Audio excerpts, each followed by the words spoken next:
আসসালামু আলাইকুম প্রিয় দর্শক। রাজনীতির বাইরে আজকে একটু খেলাধুলা ক্রিকেট নিয়ে কথা বলবো। ঠিক ক্রিকেট নিয়েও বলবো না, ক্রিকেট নিয়ে যে রাজনীতি অথবা ক্রিকেটকে যে রাজনীতির অংশ বানিয়ে ফেলা, এই যে মানসিকতা, এটা নিয়ে একটু কথা বলতে চাই।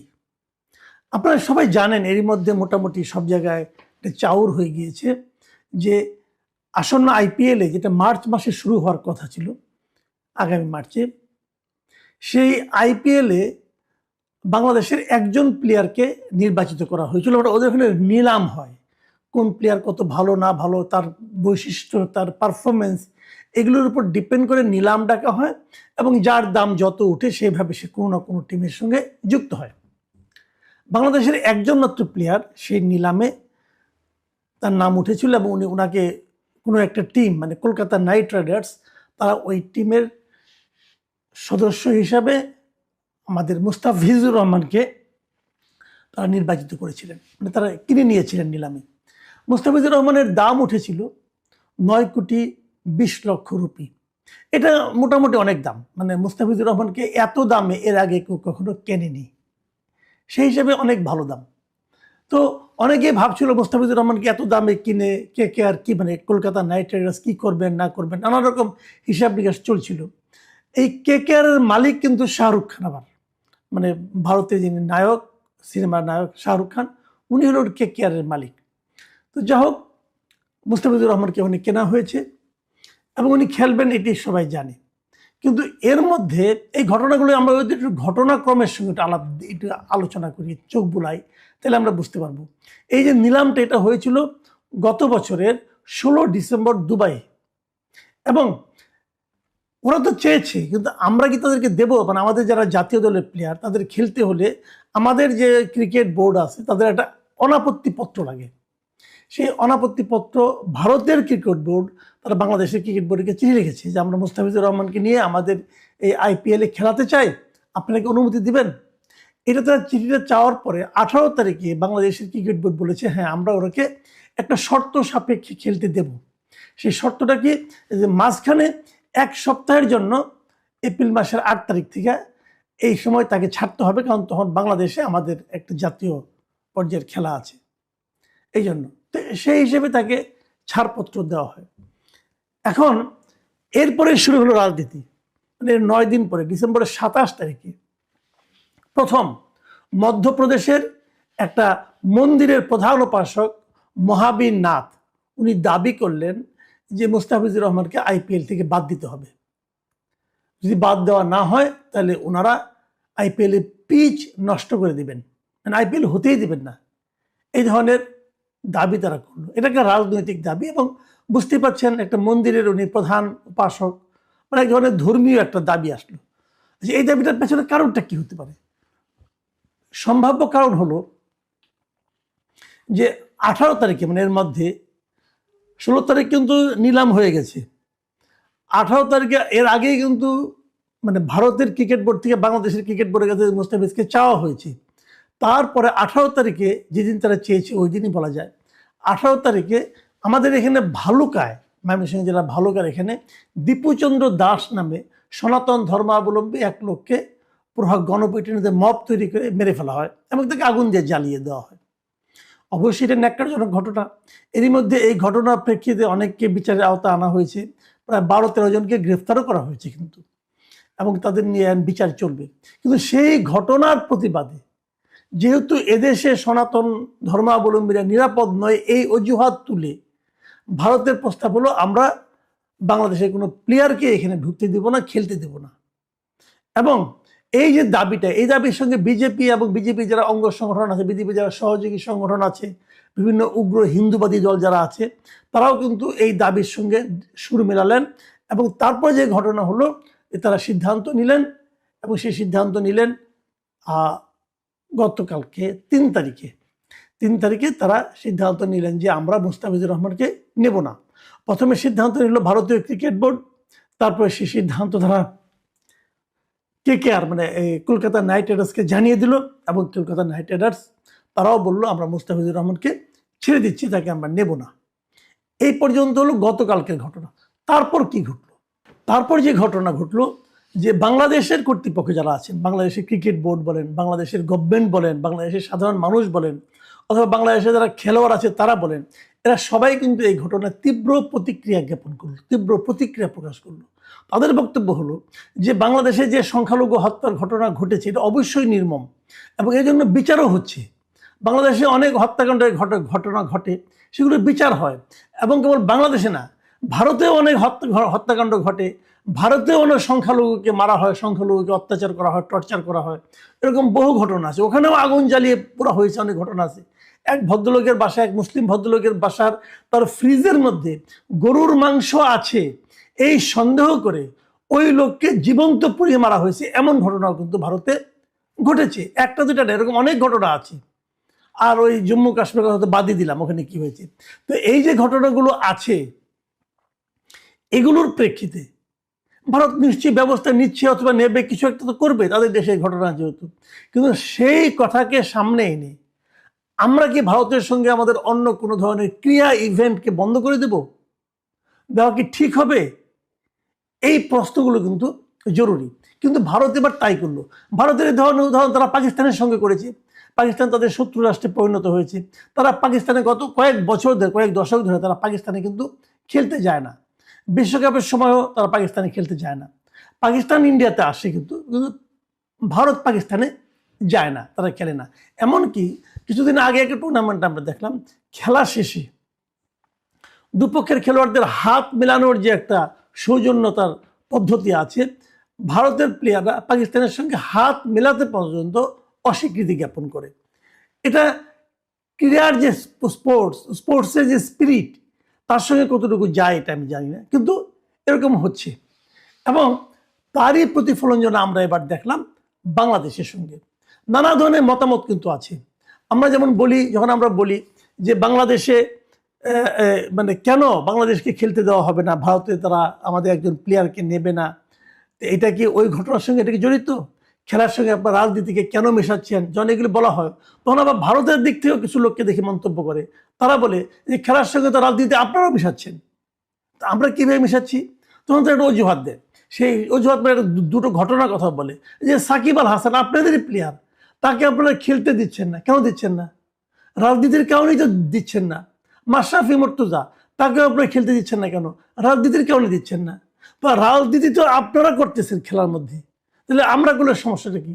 দেখেন, এই দুইটাই কিন্তু দুই ধরনের খোরা যুক্তি আমি মনে করি। আমি কিন্তু নিজে পার্সোনালি মনে করি যে সাকিব আল হাসান একজন ক্রিকেটার এবং সেই সঙ্গে সাকিব আল হাসান বাংলাদেশের একজন পলিটিশিয়ান। রাজনীতিবিদ হিসাবে যদি তার কোনো অপরাধ থেকে থাকে, তার জন্য রাজনীতিবিদ হিসেবে তার বিচার হতে পারে, এটা নিয়ে আমার কোনো আপত্তি নেই। কিন্তু সেই কারণে তাকে খেলতে না দেওয়ার যে ইচ্ছা, খেলতে না যাওয়ার যে প্রবণতা, খেলতে না দেওয়ার যে সিদ্ধান্ত, এই সিদ্ধান্তটা নিয়েছিলেন আমাদের আগের যিনি এই ক্রীড়া বিষয়ক উপদেষ্টা ছিলেন আসিফ মাহমুদ সজীব ভুঁইয়া, তার নেওয়া সিদ্ধান্ত আমি মনে করি, তার এই সিদ্ধান্তটা আমি মনে করি ঠিক ছিল না, একেবারেই ঠিক ছিল না। এমনকি এমনও ঘটনা আছে, আমি অনেক দেশের কথা বলতে পারি, যে একজন লোক মনে করেন সে সেলিব্রিটি, সে মুভি করে অথবা সে ভালো খেলে, তার একটা অপরাধ করেছে, সে অপরাধ সে জেলে আছে, কিন্তু যখন সে খেলাটা হয়েছে তখন জেল থেকে তাকে প্রেরণে মুক্তি দিয়ে ওই খেলাটা খেলতে দেওয়া হয়েছে।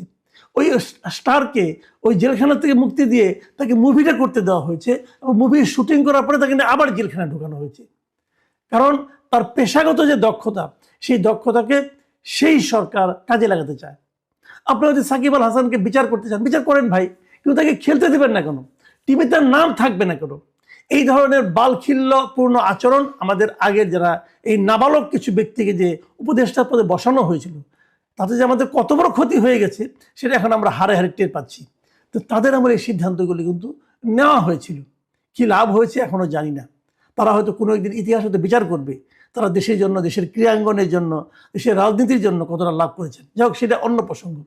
তো তারা ওইগুলি বলে, কিন্তু আমার কথা হলো কি, যদি তারা ওই ভুলটা করেও থাকে, তবুও কি ভারতের উচিত হয়েছে যে আইপিএল এর একজন প্লেয়ারকে বন্ধ করে দেওয়া? আচ্ছা ধরুন, কথার কথা আমি বলি, আইপিএল এ বাংলাদেশ থেকে এই প্লেয়ারটি যদি মুস্তাফিজুর রহমান না হয়ে যদি লিটন দাস হতো অথবা যদি সৌম্য সরকার হতো, তাহলেও কি তারা বাদ দিতেন? এরা সংখ্যালঘু, বাদ দিতেন? আমি জানি না তারা কি বলবেন। এটা কি রাষ্ট্রের দোষ, নাকি রাজনীতির দোষ, নাকি ধর্মের দোষ? মানে কারণটা কি, ধর্ম, রাষ্ট্র, নাকি পলিটিক্স? এই বিষয়গুলো কিন্তু জরুরি, এই বিষয়গুলো সমাধান হওয়া দরকার। এখন দেখুন, আমাদের সঙ্গে ভারতের সম্পর্কে টানাপোড়েন চলছে, নানা কারণেই চলছে। তাদের একান্ত অনুগত আওয়ামী লীগ সরকার দেশ থেকে বিতাড়িত হয়েছে, এই জন্য তারা মন খারাপ করতেই পারে, কোনো সমস্যা নাই। কিন্তু সেই মন খারাপের যে প্রতিক্রিয়া তারা দেখাচ্ছে, সেই প্রতিক্রিয়াগুলি কি খুব শোভন হচ্ছে? দেখুন, ভারতেরই কংগ্রেসের একজন গুরুত্বপূর্ণ ব্যক্তি মিসেস শশী থারুর, তিনি কিন্তু এই প্রশ্নটাই করেছেন, যেতে লাভ হয়েছে কার?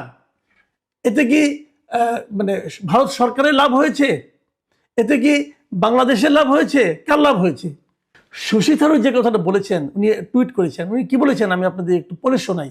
উনি বলেছেন, আমি সত্যই মনে করি না যে ক্রিকেটকে বাংলাদেশে সংখ্যালঘুদের উপর হামলার ভার বহন করতে দেওয়া উচিত। আমার দৃষ্টিভঙ্গি স্পষ্ট, আমাদের উচিত কিছু ক্ষেত্রকে অন্য ক্ষেত্র থেকে আলাদা রাখার চেষ্টা করা। মুস্তাফিজুর রহমান একজন ক্রিকেটার, যার এসব ঘটনার সঙ্গে তার কোনোই সম্পর্ক নেই। তিনি ব্যক্তিগতভাবে ঘৃণাসূচক কথা, হামলা বা এমন কর্মকাণ্ডকে সমর্থন কিংবা ন্যায্যতা দেওয়ার জন্য কখনো অভিযুক্ত হননি। তিনি একজন ক্রীড়াবিদ, আর এই দুটো বিষয়কে মিশিয়ে ফেলাটা অনুচিত। এটা কিন্তু ভারতের একজন গুরুত্বপূর্ণ রাজনীতিবিদ, তার মন্তব্য। তার মানে ওখানেও কিছু লোক আছে যারা নাকি এই উগ্র চিন্তাগুলিকে সমর্থন করছে না। আমি আরেকটা কথা বলে শেষ করি। ধরা যাক আমাদের এখানে দীপুচন্দ্র দাস এরকমভাবে নৃশংসভাবে উনি নিহত হয়েছেন, এটা অবশ্যই নিন্দার এবং এর বিচার, এর কঠিনতম বিচার হওয়া উচিত। কিন্তু আমাদের দেশে মবের শিকার হয়ে অনেক মুসলমানও তো মারা গেছে, অনেক মুসলমান মারা গেছে গত এক বছরে, অনেক শতাধিক। সেই সমস্ত ক্ষেত্রে ভারত কেন প্রতিক্রিয়া প্রকাশ করে নাই?